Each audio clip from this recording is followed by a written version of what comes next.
This is the Latin News Podcast, episode 4. I'm your host, Richard McCall, here in Bogota, Colombia. My very special guest is Andrew Nickson. He is the Honorary Reader in Public Management and Latin American Studies at the University of Birmingham.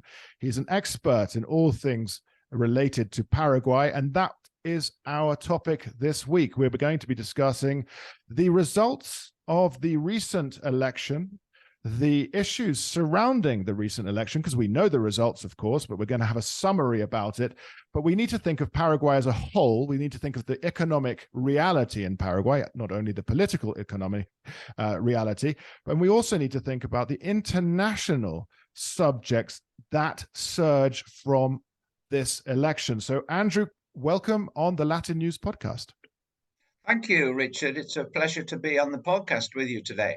Well, thank you so much. I hope everything's well there in Birmingham, but let's transport ourselves to Asunción. Well, at least figuratively, let's transport ourselves there. We've had the election. We know the results, but perhaps for our listeners, we could give a little overview of what took place.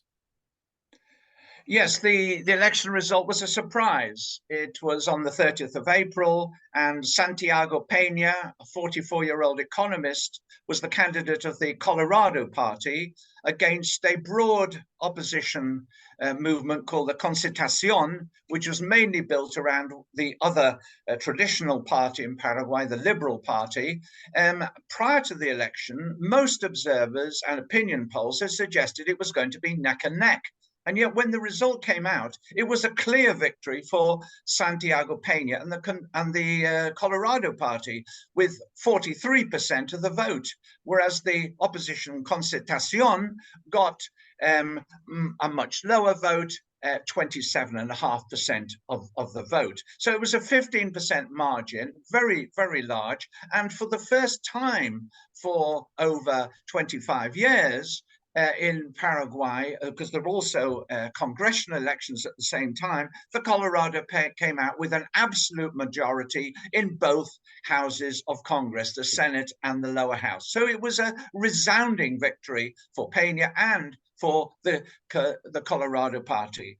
The other unusual aspect of the result was the third party candidate, Paraguayan Cubas, who got 22% of the vote, not far short of the opposition Concertación. And that was a big surprise, came out of nowhere. A figure who had been a former senator until he was kicked out of the Senate for what was regarded at the time as very unacceptable behavior by his colleagues in the Senate. And he led this populist movement with a very strong following in the east of the country near the Brazilian border, and did very well, to the point that he has got now 6 senators in the incoming Congress, which takes office, as does the president, on the 15th of August, and also some deputies. The other aspect worth mentioning about the election was the destruction, almost erasure, of the left-wing political movement, Frente Guasú in Paraguay. They previously had got 6 or 7 senators. Now they've only got 1. And it's said that the reason for the demise is that they sided with Alegre, the candidate of the opposition.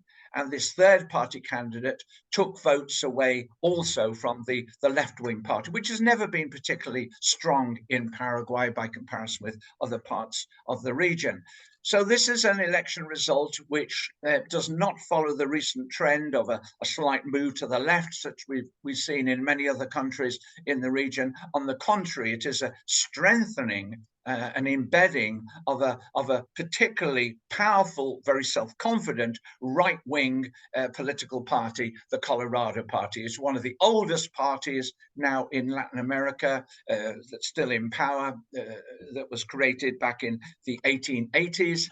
And unusually, and this is a really important point to understanding politics in Paraguay, is that it is the only case in the whole of the region where a party has got, well, not a monopoly, but a very high proportion of the public sector administrative staff. We know this because now, with recent transparency laws that have been introduced, we can do a cross-referencing between the public domain, publicly available information on party membership, and the names of people who have got jobs in the ministries and the state companies. And what we find is that there is 85% of the just under 400,000 public sector employees are members of the Colorado Party. So if one wants to make any international comparison, it's more like the comparison that we find in some countries of the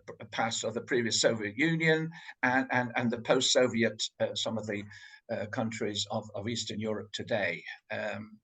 So that's in a nutshell, what's been happening in the election on the 30th of April. So there'll be many surprises.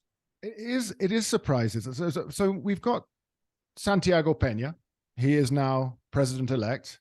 He's 44 years old, so young. Now, if I'm not mistaken, he was a member of the other party to begin with, and then has moved over to the Colorado Party. So does this make him? There are suggestions out there that, of course, he's easily manipulated, perhaps by Horacio Cartes. Well, there is probably some truth in that. It is absolutely true that he comes from a liberal party family, from a very wealthy family, urban family, and in the capital city is not a Guarani speaker. Frankly, doesn't know his own country very well, has not traveled very extensively in the country, but he was singled out for reasons we don't really know very early on by Horacio Cartes, and more about him later, the president of Paraguay from 2013 to 2018, who himself, incidentally, had never voted in an election until he voted in the election that brought him to power in 2013. He also was not a member of the Colorado Party. But in 2016, he identified him as perhaps as an upcoming young technocrat, and he at that time, Pena was working in the central bank. He'd done a pasantía, a short period, 18-month period in the IMF in Washington, and he catapulted him to become his Minister of Finance. Months after appointing him, there were noises inside the Colorado Party against him because it's a party that likes very much to have its own people occupying ministerial posts. And to overcome that sort of problem, Santiago Peña, in a public display at a big public meeting, he took off his tie and put on the red handkerchief of the Colorado Party and said, "I'm a Colorado." And ever since then, he's been a member of the Colorado Party. He was then Horacio Cartes' candidate to be the candidate of the Colorado Party in the 2018 presidential election, but he lost that. He lost that to the current incumbent, Mario Abdo Benitez, and one thought at that time that Cartes would ditch him because he had failed in his effort to make him become president of the party, president of the country. However, Cartes stuck with him, and he put him forward once again to be the party candidate in internal elections held in December of 2022, some months ago. Internal elections, incidentally, where Cartes himself, the former president of the country, was elected to become president of the Colorado Party. And at the same time, Santiago Pena was chosen by Colorado Party members in a popular vote, to be fair, amongst Colorado Party membership, to become its candidate for the presidential election, which he then went on to win on the 30th of April. It's worth also pointing out that over the past 5 years, during the period of Abdo Benitez's presidency, Santiago Pena has occupied a senior post in a commercial bank owned by the Cartes family. Cartes has run into growing difficulties with the United States. In July of last year, he was declared a significantly corrupt person by the US government, followed by financial sanctions in January of this year, which forced Cartes, probably the richest man in Paraguay today, to divert himself of part of his unwieldy business empire by selling off his share ownership to friends and relatives, including his own children. In doing so, I think the US got egg on its face. It assumed that this would be a problem for Cartes's chosen successor, Santiago Pena, but it didn't work out that way. In fact, it rebounded very much because Pena was very clever in suggesting in his speeches that the attack on him as Cartes's chosen presidential candidate was really an attack on the Colorado Party. And that was very clever because the Colorado Party has a very strong nationalist culture, and US policy in that respect rebounded. And if anything, I think it helped get the Colorado Party vote out more effectively than it perhaps would have done otherwise. Horacio Cartes is still very much under a cloud. There are rumors even now swirling around in Paraguay that maybe he will be extradited. There will be an extradition order, at least, by the US authorities, who've accused him of some extraordinary things, of paying regular $50,000 payments to a range of senators and deputies, being involved in international terrorism and money laundering. These are very serious accusations. If an extradition order is to take place, it will surely be before the 15th of August. After that, it will be very difficult. With a Colorado Party majority in Congress, it is hard to see how the government of Pena would be, if it wanted to, will be able to get through an extradition order. But the other side of the coin is that continuing strong support that Pena is giving to Cartes. He was on the platform in the victory ceremony on the night of the 30th of April, holding hands with Cartes, is undoubtedly going to be an embarrassment internationally, because the United States certainly do not look at Cartes in a positive light. So it seems to me that Santiago Peña, someone perhaps with an unblemished political record, has been potentially groomed for this position, and it's been a very strong move by Horacio Cartes and, of course, within the Colorado Party. But this tethers quite nicely into a subsequent point: is the U.S. Foreign policy, obviously towards Paraguay and pro-Taiwan over China. This sort of chessboard that's taking place.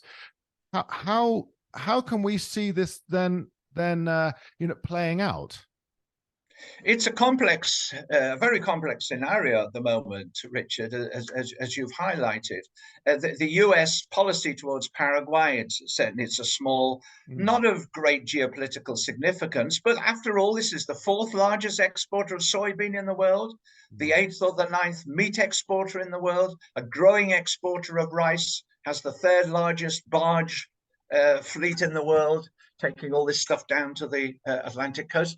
It's facing two ways. The US is facing two ways. They've got it in for Cartes, and yet Cartes's own Delfín, as they say in Spanish, is now president of the country. And what I have noticed they're trying to square the circle to some extent.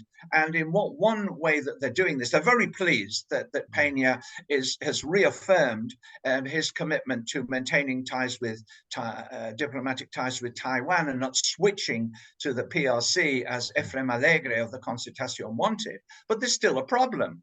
There's a problem insofar as grain exporters are pressing or have been lobbying for some time now for a switch, not because they're crypto communists, but because the enormous Chinese market is still accessible to Paraguay, but it has to be triangulated trade. It's trade, they sell the soybean to Argentina, Brazil, or other countries in Europe, and then it is resold to Chinese importers.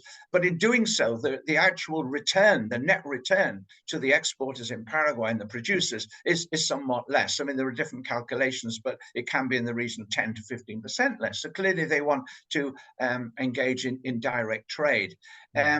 But the US is keen for Paraguay to maintain its ties with Taiwan. So what they're trying to do now is very much curry favor to kind of counter that continuing pressure that's coming from powerful economic interests. And in doing so, they've done two things recently in the past few months. The first thing they've done is to offer, well, I think the contract's been signed now, for a major hydrological study to deepen the canal on the Paraguayan section of the Hidrovia. This is the kind of the main waterway route that extends further north from Paraguay, incidentally, into Brazil, which brings down all these this growing massive cargo traffic of cereals and meat products to the global market. And in doing so, it will cut transport costs quite considerably, because at times of drought, there have been growing problems, in fact, with climate change of slowdown in transport and blockages on the river Paraguay down to Buenos Aires and Montevideo. The second thing they're doing, perhaps more significantly, is suddenly, after decades of lauding Paraguay as the US's best friend in Latin America, they finally said that they are going to allow Paraguay to export meat to the US, because as of today, Paraguay can still not export its meat products to the US. So I think the US thinking is, if we're going to open the meat market to Paraguayan producers, they will not be pressing so hard against on the question of the diplomatic ties with Taiwan. It's not going to be of any benefit to soybean producers, incidentally. The only beneficiaries would be meat exporters. But there's a problem there, because although the Department of Agriculture has said Paraguay is no longer dangerous from a foot and mouth disease point of view, large, powerful producers, meat producers in the US, have lodged a complaint. There is according to US law, there is a period of consultation which ends in May or June of this year. So the Department of Agriculture has set the ball rolling, but it could well be that these complainants arguing that Paraguay is still a risk from foot and mouth disease will block this initiative. But these two initiatives, the hydrological study and the attempt to open the meat market, are an indication, and these decisions have been taken very hurriedly, incidentally, in the past couple of months. They were taken completely out of the blue. They are clearly a response to this changing geopolitical situation. But it's early days yet to see how this is actually going to play out. I see too many complexities related to this issue. And I also wanted to bring in, because that, again, nicely feeds into the next issue, let's say on an international scale. Pena, President-elect Pena, has talked about moving the Paraguayan embassy to Jerusalem. And this could alienate a lot of the Paraguayan, let's say, the meat market that is sold to a lot of the Arabian states. So both sides seem to be conflicted. Yeah, absolutely. The background to this is in the dying days of the Cartes administration. Cartes, by the way, had very close personal ties to Benjamin Netanyahu of the Israeli head of state, and to everyone's surprise, it was again a decision was taken, I think, months before he left office, to switch the embassy from Tel Aviv to Jerusalem, which they began this process. They began the process of actually closing down and moving. But as soon as Abdo Benitez got into power on the 15th of August 2018, within weeks, the decision was reversed. And it was reversed because of the international implications in terms of the general international community.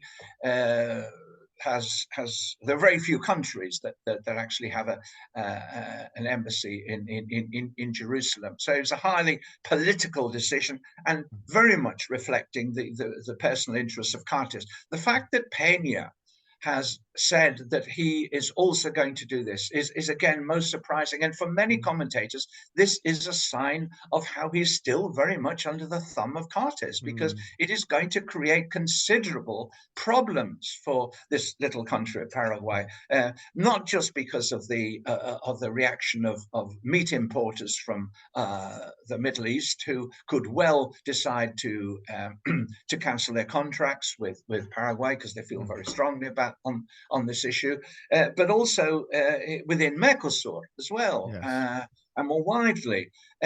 So again, it's the linkages again. What he's telling us about his relationship to Cartes is very interesting. Pena is experienced. You mentioned earlier about him being groomed by Cartes. The problem is that he is a technocrat. He's not by background a politician, and the internal dynamics in the Colorado Party are very complicated, with regional leaders, clan leaders, rampant clientelism, and it is very hard to see your way through that if you're president of the country, particularly to get the passage of reform legislation. He's come out with a big reform agenda on civil service reform of the state pension system, and so on. But just having a majority of Colorado Party in both houses of Congress is not as positive as it sounds.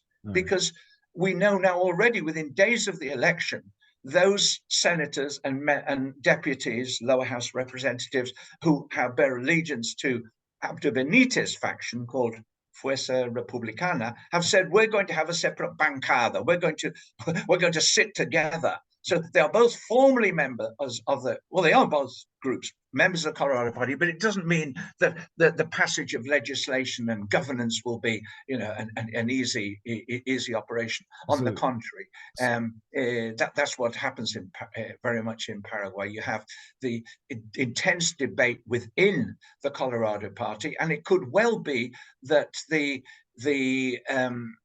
faction bears allegiance to the outgoing president, Abdo Benitez, will hook up with the new representatives of Pajo Cubas's party in both houses of Congress and have an overall majority against Pena. That is very, very possible. I would say it's almost probable.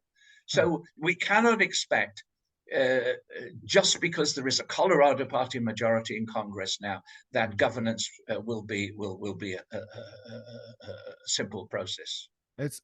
This is a very interesting point to bring up, because we take a look at Paraguay and we take a look at what has been going on. We're looking at, you say, the Colorado Party it's been around since sort of the 1880s, and it's only been a few years out of power. It's been in power for 71 of the 76 years and so on.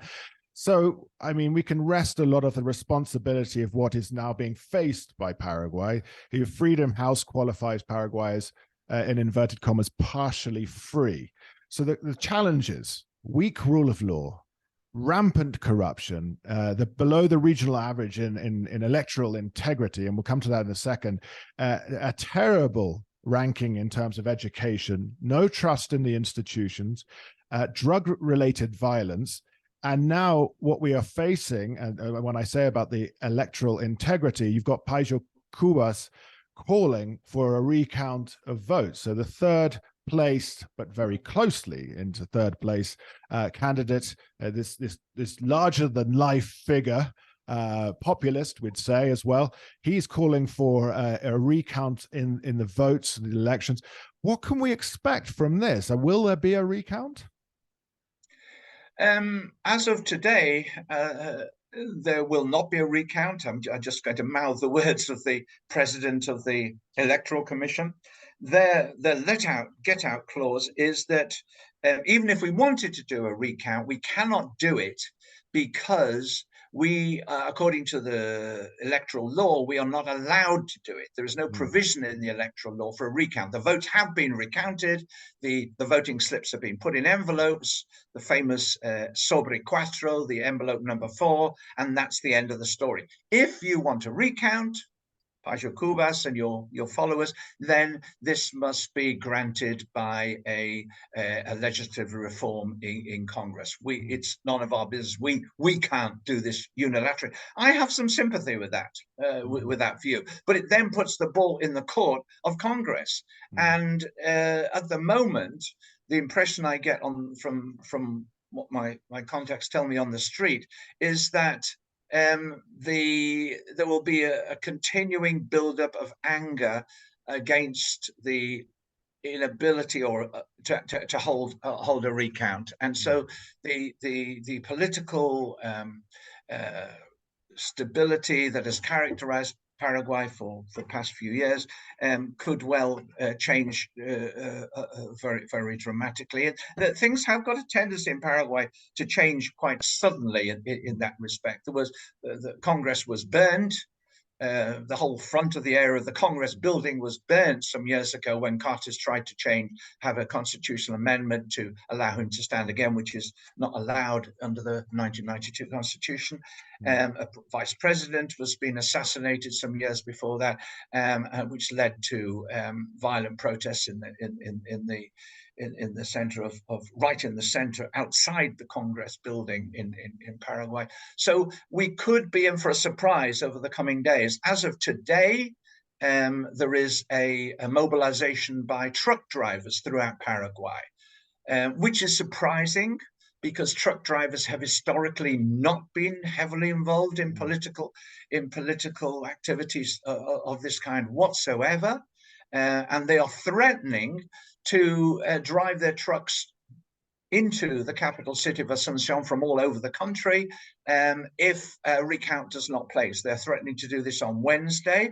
And when we're talking about Paraguayan trucks, we're talking about these massive Scania trucks that are used to transport soybean to the ports to take soybean to the international market. There have been at least 50 protests, spontaneous protests, most of them in different parts of the country which have not seen any significant protests in recent years on anything, smaller towns. Over 200 people have already been arrested. Half of them are being held in Paraguay's top security jail, where the narcos who have been arrested are kept, and where the leaders of this small insurgency movement, the EPP, the Ejército del Pueblo Paraguayo, are kept. They put in that prison, which is again a surprising decision. And of course, Pajo Cubas himself was arrested a couple of days ago and is now in the same prison.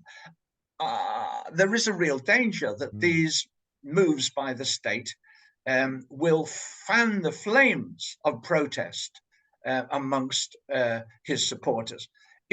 Interestingly, Alegre and other parties initially accepted the result and went on radio and television and said, yeah, we did very badly, we have to think again, we have to change our parties. But after the Pajo Cubas phenomena began to take root and spread throughout the country, they switched their position. And Alegre has called for a public protest this morning, as we're talking, outside the Electoral Commission headquarters. So the situation is quite volatile. Yeah, tense, definitely. So I think we can expect. I mean, when we talked about it, and when we were looking at the reports prior to the elections, and yourself included, we really thought it was going to be neck and neck. And so there is reason for skepticism. There's reason, perhaps not 100% skepticism, but there's reason for skepticism, and we can believe that these protests will snowball in coming days. If the truck drivers are going to get involved, if they're going to block the roads all over the country, and it's not just Asunción, I think also in Ciudad del Este, a key point for Paraguayan trade.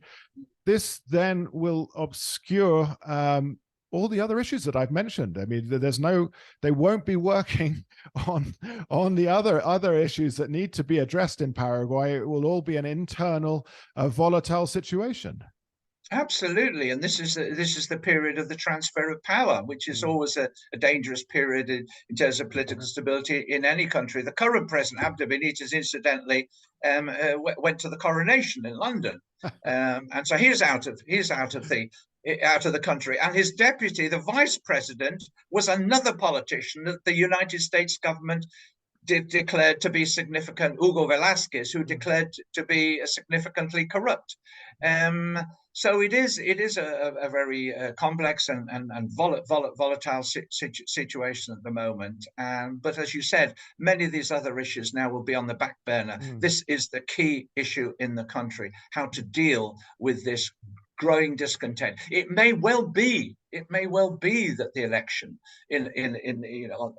process was free and fair, and the votes were counted correctly. It may well be the case, but frankly, that doesn't matter. There is enormous mistrust amongst the general population in the political class in Paraguay, and this is a popular manifestation of that distrust, and is expressed in this manner. It has taken people by surprise, but more seasoned observers of Paraguay would say that this was going to come up eventually, and it has come. It's come up in an extraordinary way, a rather surprising manner, but it is a reflection of the fact that Paraguay is one of the most deeply unequal societies in terms of income and wealth distribution and land distribution in the Americas.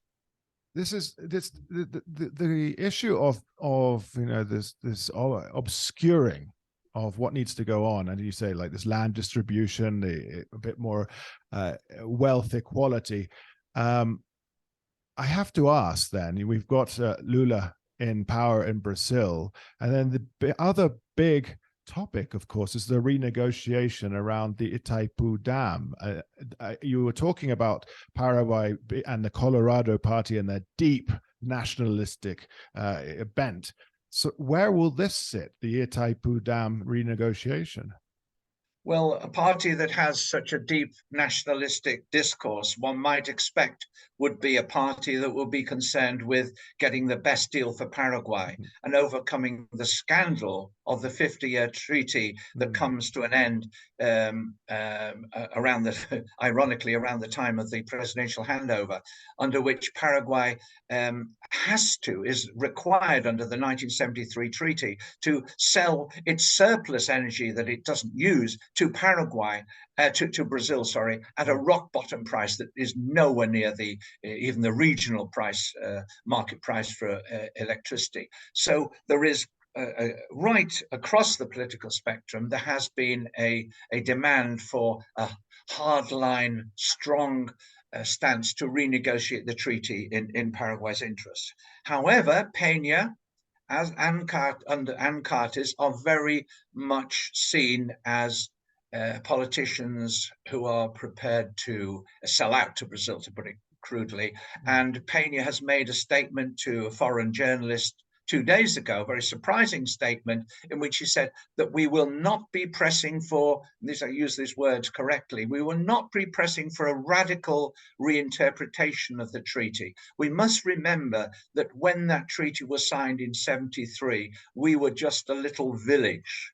Well, that is a rather surprising statement, to say the least, at a point where his administration has to renegotiate what is without a doubt the single most important public policy issue of the country in the past decades. There's no doubt about that. Everybody recognizes that. There is a real danger that another Colorado administration will again sell out to Itamaraty, the Brazilian Foreign Ministry. Hopefully it won't happen, but we'll just have to wait and see on that.